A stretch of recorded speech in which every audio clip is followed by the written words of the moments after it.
Welcome to Wonderful Wednesdays. We're here with Jennifer Hazen, who is a fantastic local musician and just generally wonderful person. And I learned a very good writer as well. So, Ah, thank I, you. yeah. It's a pleasure to be here. Um, I I was telling you earlier that I'm almost 60 years old. I'll be 60 in March, and that the first time I was ever on stage was at age 52. And Julie, that actually started at the UU. I was at a gig. Sue Orfield was playing there for some reason. And Hmm. I was sitting in the pew and I was singing along la la la to her saxophone. And the guy next to me, who I knew kind of well, said, "Wow, you've got a really good voice. You should hit some open mics." And I said, "I'll hit open mics if you'll play guitar." And so he hadn't played for a while, so I picked up his guitar and brushed it off, and we hit some open mics. I knew John LeBron from going to his gigs with Davy J, who's also a UU member. And John had been at some of the open mics. I think I hit two or three. And he came up to me and he said, "Hey, I've got a great idea for kind of a new kind of band. It's live band karaoke. And I'd like you to be the front person." And I was like, "Oh, my voice must be much better than I thought." It wasn't about until about 6 months in where he said, "We didn't expect you to sing, Jennifer. We wanted you for your mad social skills." But nonetheless, the band was Jenny and the Jets was chosen by the wives, and it was now a band with my name on it. And we, I didn't know anything. I didn't know anything about all the basics, but I can be, dramatic. I learned so much in those first 6 months from microphone technique and just about equipment. Um, and then Luke Fisher had been our lead guitar player, and he ended up having to bow out. It was Monday nights. We'd fallen because of John LeBron into this weekly gig at the Plus, Hmm. and he couldn't do Monday nights anymore. And he had the PA, so I had to because the band was in my name, had my name on it. So I went and bought a PA and figured out how to use it, and we played at the Plus for 2 years. And I also play music with Davy J and with Jim Phillips, who's also a UU member. Kristen Gustafson joins us on stage frequently. And yeah, it was something I just kind of fell into. I said yes. I didn't say, "Oh no, I couldn't do that." I said yes, and kind of was real fortunate into falling into something that really feeds me like significantly. Um, Not just I love listening to live music, but being on stage and performing really hit a spot in me that I didn't know I was there. That I didn't know was there. Did you en- encounter music as a younger person during hard times? Is that because you said you've only started within the last less than 8 years? So. Yeah. I think music was always a part of my life, especially I think, when we're teenagers, music is so important. Hmm. Um, and I was a Deadhead as a teenager, and I went to a bunch of Grateful Dead concerts. So yeah, I don't know that. I guess I don't have anything to go by. I suppose maybe music was more important in my life as a teenager than it was in my son's life. Hmm. That might have been an indicator of more of a passion for it. Um, there was a period in my life So I'm in recovery, substance abuse, drugs and alcohol, 30 years. And there was a period, the first 10 years or even more of my recovery, I just had this thought in my head that I couldn't listen to music because all music triggered me to think about drugs and alcohol. And then one day, my son must have been 12 or 13 years old, and I was working and I was going to school, and I came home tired. And my son was like, "Mom, you got to come and listen to this music, this music that I really like." And I remember thinking, the last thing I want to do is listen to your teenage music. But I tried to be a good mom and be involved in my son's life. And he took me to his bedroom and he played a Big and Rich song and a System of a Down song. And both of them electrified me. And I had this like, boom. It wasn't that music triggered me to be thinking about drugs and alcohol. It was like, the music that I used to listen to when I was drinking and doing drugs triggered me. So that was a huge realization, and that opened. I started soon after that. I started going out into the live music scene and following bands and things. So So a little bit of redemption in music in different yeah, ways, right? yeah, yeah, What, yeah. well, during COVID and this time when it's really hard to do music in similar ways, what are you finding is holding you during this hard time? Well, I have. I started recently. I started painting, so I've only been doing that for a couple of years. So I find bones, and people give me bones, and I paint on the bones. I used to tell people that I paint bones, and I realized people thought that I was painting pictures of bones. But so I paint on bones. That has been just an amazing escape for me during this time. And I have a tendency to like to listen to podcasts when I'm painting bones. I can be a little bit black and white, can go to extremes. And when COVID started in March, we had a gig on March 13th, my birthday, at the Acoustic Cafe, a band I'm in called Girl Band. And I kind of realized that I wasn't going to be performing for a while. And that was very hard. And so I went kind of to the extreme and I stopped listening to music and I started diving into my bones.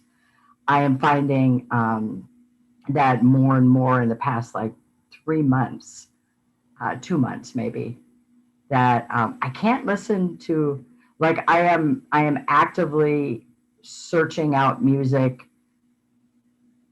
that makes me feel deeply. Hmm. Right. So I'm not, while I'm listening, I'm not listening. It's not like background or frivolous or something. I don't know if frivolous is the right word, but it has to be something that really emotionally affects me. For maybe it's because the performer themselves is amazing, or maybe because the lyrics or because there's something about the melody. So it has been, an emotional outlet in a different way than I've ever used it before. Hmm. Yeah. I think it's really good to hear those really deep emotions reflected in music, those really deep, maybe even hard to define or hard to reach, or maybe even a little frightening to reach Hmm. because you're afraid you're going to open up a basket full of snakes or something. And I have found that is it's been very important to me to to to dive deep. I live alone, so and I'm used to so much social interaction that I'm just not getting. So yeah, So it becomes an outlet. yeah, it is. Yeah, it speaks for me sometimes. Yeah. So if you were talking to a young Jennifer Hazen Mm. out in the world here with our wonderful Wednesday, what would you say to her as someone who is on where you are on your journey? What would you say to someone right now? Ooh. I would say, Jennifer, don't put that needle in your arm. First and foremost.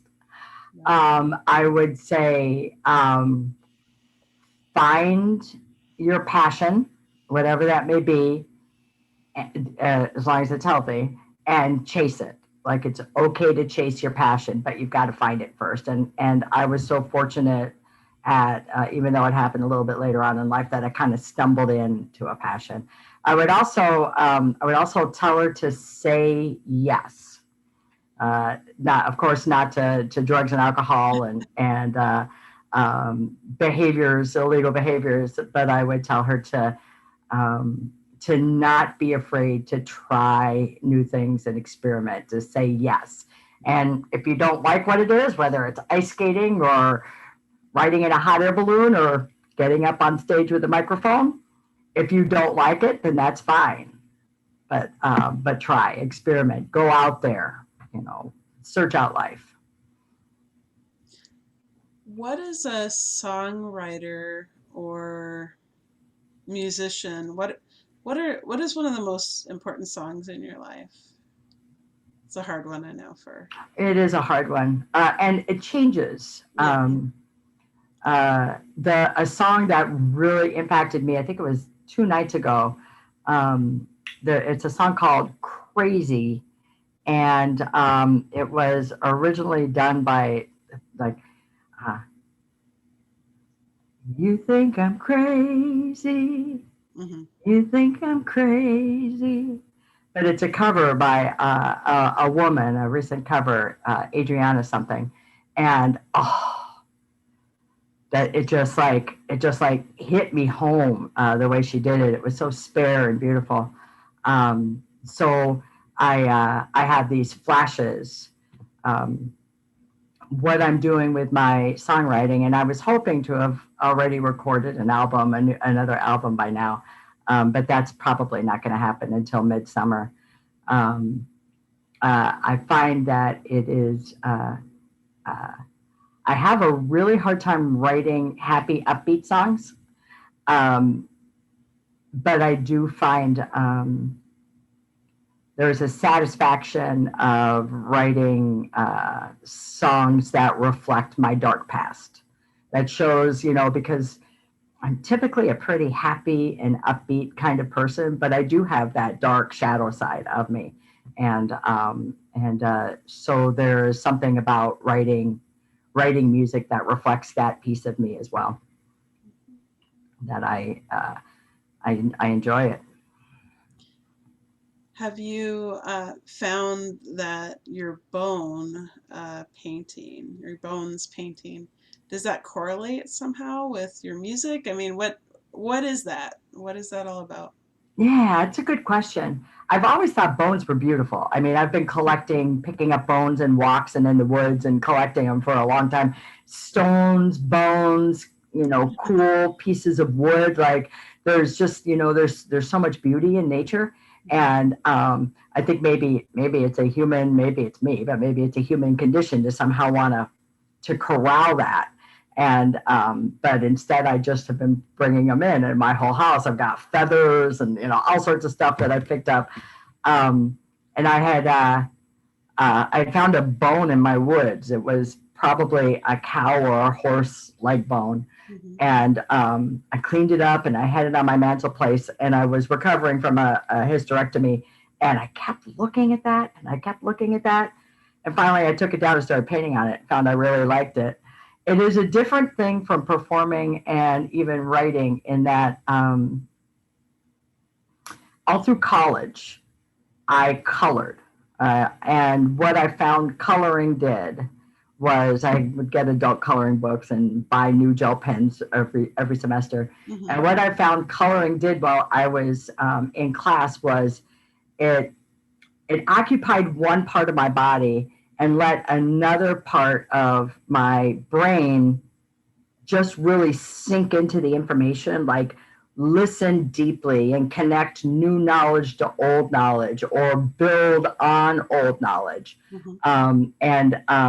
So it just allowed me to just really listen deeply and think and process in a way that I typically don't do through my day.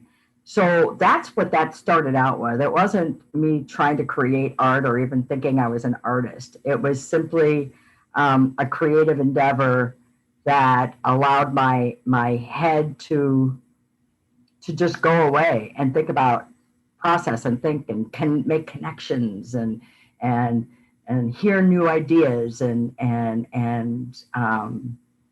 you know it kind of more deeply form beliefs, thoughts, attitudes, that kind of thing. So and I still do it. I still listen to all sorts of podcasts and just paint and just listen so deeply to what's being said. So you kind of get out of your own way. Yeah, kind of. Yeah, that's a really good way of putting it. Yeah. So I have one last question for you. Okay. Deep thoughts here. So what in COVID has impacted your art that maybe you said by summer, midsummer, maybe you'll be recording again. So what do you think, I recognize in myself that same social person, and Mm-hmm. I've had, we've all of us had more time to ourselves, more time for reflection. So I'm curious if you think that's impacted you as a person, as an artist and musician. uh, a fear I have, and I don't know that it's totally unusual. Um, a fear I have is that the length of time that I have spent um, separated from people and social events, I have a my fear is that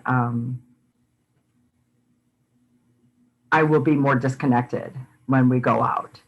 Um, uh, and I wonder if all of us aren't going to be coming blinking out of our homes and our basements and our bathrooms and wherever we're working into the sunlight and kind of looking around and kind of wondering, what do we do next? Now what? Mm-hmm. Um, uh, and as a single woman of a certain age, connections are so vitally important, so vitally important. And my fear is that it will be hard to reconnect. Um, uh, I'm a social person and I'm an extrovert, and I also don't have a hard time being alone. So I assume that there will be growth. I think there's growth in all sorts of things, including hard and hard things. So I'm assuming there'll be some kind of growth. I just don't know what that growth is going to look like right now. All right, that's right. You don't have to have you don't have your goggles on all the way for. Right. Well, well, yeah. I think that vulnerability, and people's ability to cope during a pandemic that just is like the ever ready bunny. It Mm-hmm. just keeps on, keeps on going. Mm-hmm. Um, and I think, I don't know, it sounds like you have definitely been digging deep, and um, yeah, I don't know. I tend to think that something's going to be different. I'm not sure Yeah. what, Yeah. but I don't know either. I think there'll be some certain attitudes. I think hugging won't come as easily to some of us. Um, I think there'll be a lot of us who won't be going into work sick anymore. But other than that, I suspect that there's a chance that people will, we've spread family wise across the United States. It's not unusual, and I wonder if maybe people aren't going to take the opportunity and move closer to loved ones and family members. Yeah, well, we don't know what the ripple effects of COVID is going to be, both either as individuals or as society. But there's going to be ripples. So, well, thank you for sharing some time with us. and And if you were to think of a line or two from a hymn or a song, or what would you close us with? We, copyright wise, we can't do anything too copyrighted, but a line or two is sure. okay. Oh. I would love to come up with an amazing song. Um, uh,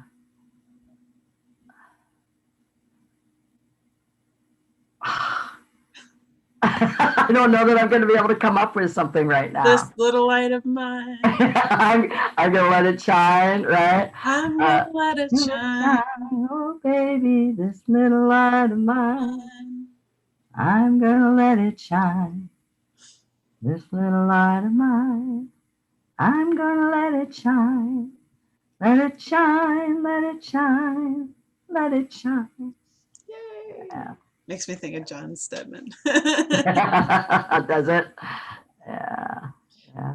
Well, thank you, and I appreciate the light that you put out in the world. I know every time I hear you sing in public, and I can't wait to do it again, you have a certain resonance and gravitas that Ah, I really appreciate, thank you, Julie. and I think you bring light into the world, and I hope that soon you'll be surrounded by so many things that are good and music and bones and yeah. I already am. It's a pretty good life, even with COVID. It's a pretty good life. So thank you so much for having me. Thanks for thinking of me.